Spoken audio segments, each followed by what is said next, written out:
NATO bối rối vì đề xuất của Trump về việc châu Âu chi 5% GDP cho quốc phòng. Theo Politico, lời kêu gọi tăng chi tiêu quốc phòng lên 5% GDP của Tổng thống đắc cử Donald Trump đang gây ra nhiều phản ứng trái chiều từ các nước thành viên NATO tại châu Âu. Trong khi một số nước ủng hộ đề xuất này, nhiều nước khác lại cho rằng mục tiêu này quá cao và khó đạt được trong điều kiện ngân sách hiện tại. Phát biểu tại khu nghỉ dưỡng Mar-a-Lago ở Florida, ông Trump đặt câu hỏi về sự khác biệt trong đóng góp giữa Hoa Kỳ và châu Âu cho NATO.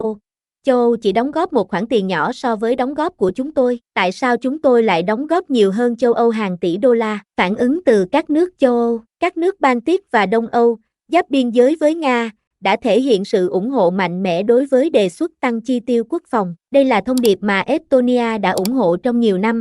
Thủ tướng Estonia Kristen Mikan cho biết, Estonia hiện chi 3,7% GDP cho quốc phòng. Ba Lan dẫn đầu châu Âu về chi tiêu quốc phòng, với 4,12% GDP vào năm 2024 và có kế hoạch tăng lên 4,7% trong năm nay. Thụy Điển, quốc gia chi 2,1% GDP, cũng ủng hộ việc tăng này. Có một sự đồng thuận rộng rãi ở Thụy Điển rằng chúng ta cần đầu tư nhiều hơn vào quốc phòng, Bộ trưởng Ngoại giao Thụy Điển Maria Malmer Stenger cho biết. Tuy nhiên, nhiều quốc gia Tây Âu lớn đã tỏ ra thận trọng hoặc phản đối. Tôi không nghĩ rằng con số đó sẽ là 5%, đây là con số mà hầu hết các quốc gia trên thế giới hiện không thể đạt được. Bộ trưởng Quốc phòng Ý Guido Crosetto cho biết, Ý hiện chi 1,57% GDP cho quốc phòng và đặt mục tiêu đạt 2% vào năm 2028. Tại Đức, trong khi chuyên gia chính sách đối ngoại Rang Senger gọi yêu cầu của Trump là hoàn toàn phi thực tế, Thủ tướng Olaf Scholz lại thận trọng hơn, nhấn mạnh rằng các nước NATO sẽ tăng cường năng lực quốc phòng theo các thủ tục của liên minh.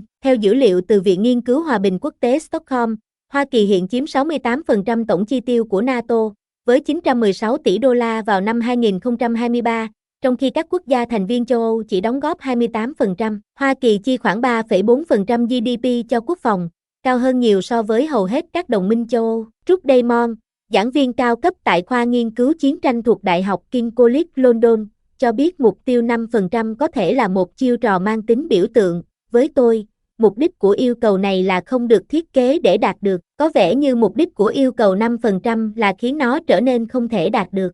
Tuy nhiên, ngày càng có nhiều đồng minh đồng thuận rằng mục tiêu 2% GDP hiện tại là không đủ để đáp ứng các kế hoạch phòng thủ khu vực và mục tiêu năng lực quân sự chung của NATO, đặc biệt là trong bối cảnh xung đột Nga-Ukraine đang diễn ra. Tổng thư ký NATO Mark Rutte đã kêu gọi chuyển sang tư duy thời chiến trong kế hoạch mới, nhưng cho biết vẫn còn quá sớm để đặt ra mục tiêu chi tiêu cụ thể. Thủ tướng Na Uy Jonas Gassi cũng cảnh báo không nên vội vã đưa ra mục tiêu chi tiêu mới, nhấn mạnh rằng đây là vấn đề nghiêm trọng cần có kế hoạch và cam kết ngân sách. Vấn đề chi tiêu quốc phòng dự kiến sẽ được thảo luận chi tiết tại hội nghị thượng đỉnh các nhà lãnh đạo NATO ở The Hague vào tháng 6 tới.